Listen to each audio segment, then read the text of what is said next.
देखिए, ये जो विवाद हो गया इसको लेके ऑब्वियसली बायलैटरल टॉक्स होंगी भारतीय फॉरेन मिनिस्ट्री और मालदीव की फॉरेन मिनिस्ट्री के बीच में। परंतु मेरे विचार से सबसे अच्छा रास्ता यह रहेगा मालदीव्स की तरफ से कि उनके जो प्रेसिडेंट मुइजू अब चाइना से वापस आते हैं, वापस आते साथ जल्द से जल्द वो भारत का एक दौरा बनाए और आगे प्राइम मिनिस्टर मोदी से मिले।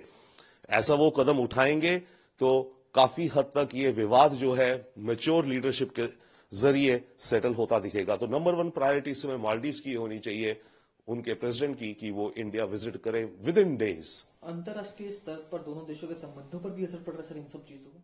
जी हां, बिल्कुल पड़ रहा है दोनों देशों के संबंधों का। और हमारे लिए चैलेंज ये भी है कि शुरुआत मालदीव्स ने करी है, बट अगर ये विवाद बढ़ता गया और एंटी इंडिया सेंटीमेंट और बढ़ाते रहे मालदीव्स के, तो मालदीव्स की सिक्योरिटी और सारा चाइना के पाले में और चला जाएगा। तो हमारे लिए, हमारी फॉरेन पॉलिसी के लिए एक्चुअली अनफॉर्चुनेटली ये एक हेडेक है कि कैसे हैंडल किया जाए कि मालदीव्स सीधा पूरा चाइना के ऑर्बिट में ना चला जाए। इस पूरे विवाद के बीच सर जो एक ट्रिप के जो को फाउंडर हैं उन्होंने मालदीव्स की बुकिंग के पूरी तरीके से बंद कर दी है।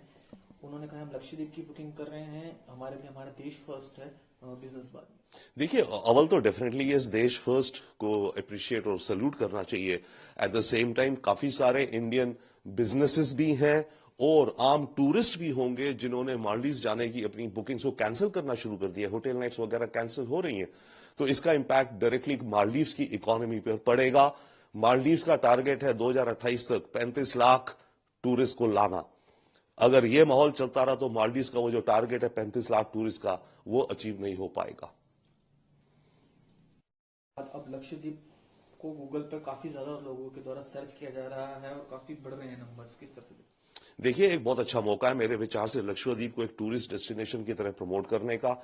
और खास करके देखिए, जिस तरह से भारत के सेलिब्रिटीज कई बॉलीवुड से या कॉर्पोरेट सेक्टर से भी लक्षद्वीप के बारे में ट्वीट कर रहे हैं, तो मेरे विचार से तो ये मौका है, इनको वहां जाना चाहिए।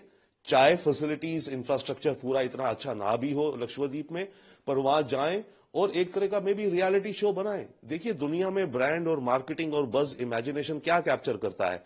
इस समय लक्षद्वीप हेडलाइंस में है दुनिया में, भारत में। तो क्यों ना कुछ इस तरह का कदम उठाया जाए सेलिब्रिटीज द्वारा, और इनफैक्ट मैं तो कहूंगा भारत की टूरिज्म मिनिस्ट्री द्वारा भी एक कुछ चार्टर फ्लाइट्स शुरुआत करी जाए जो कि लक्षद्वीप जाएं और वहां पर एक अच्छा सा शो बना के लक्षद्वीप को प्रमोट किया जाए।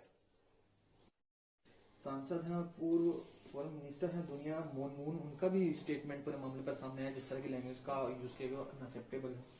देखिए, मालदीव्स में सारी अवाम और सारे जो पॉलिटिशियंस हैं एंटी इंडिया नहीं है। उनमें से कई बड़े बैलेंस्ड और भारत से अच्छे और संभले हुए रिश्ते चाहते हैं और समझते हैं। तो एक पूर्व फॉरेन मिनिस्टर का ये जो बयान है और इनफैक्ट इनके पूर्व प्रेसिडेंट का भी बयान है कि हमारे देश यानी कि मालदीव्स के कुछ लीडर्स जो ऐसी स्टेटमेंट्स दे रहे हैं, बड़ी गलत है। क्योंकि वो समझते हैं कि मालदीव्स के लिए भारत कितना अहम और कितना इंपॉर्टेंट है और पास्ट में भारत ने कितने अच्छे से इनकी मदद करी है हर स्फीयर में। इकोनॉमी में आप ले लीजिए, डिफेंस में ले लीजिए, पानी की शॉर्टेज हो गई थी ड्रिंकिंग वाटर की माले में, हमारी नेवी और एयरफोर्स ने वहां पानी पहुंचाया था। तो आपदा में सबसे पहला जो इनका सपोर्ट और फ्रेंड है वो इंडिया है और उसके साथ ऐसे व्यवहार करना बिल्कुल उचित नहीं है।